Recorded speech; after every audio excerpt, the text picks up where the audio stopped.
Hey everybody, so this week we're going to be diving into our Canvas best practices, and we're going to be looking at how we can limit course navigation to better support our students. This is probably one of the easiest things that we can do, takes the least amount of time, and has a huge impact on students' ability to easily navigate our course. So let's dig in.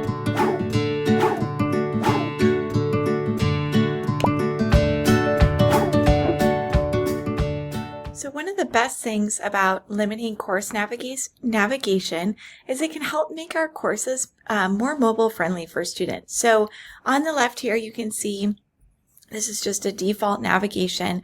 There's a bunch of different options here. And then if you go to the right, you can see I have modules and grades.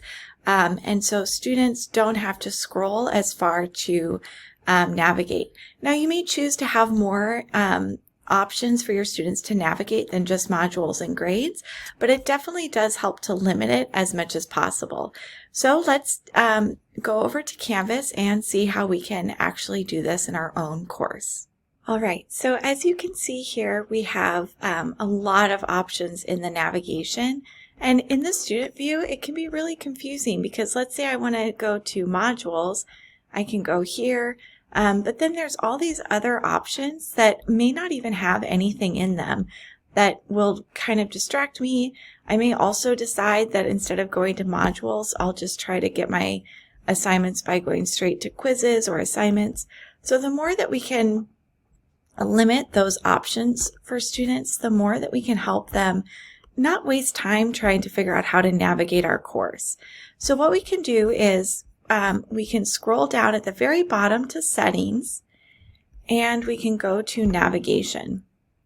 And this is where we will go ahead and we will disable anything that we're not using. So I'm going to disable files, I'm going to disable outcomes, I'm going to disable rubrics, collaborations, and I'm just going to go through and disable all the things that I don't use in this class. The other thing that I can also be mindful of is I can, if I'm using a course that needs tutoring, I can remember to include NetTutor and BC Peer Tutoring. And if I want students to do Studio, I might consider that. But I also, so if we get down here, I have quizzes. I'm going to disable quizzes because I'm going to add the quizzes to modules.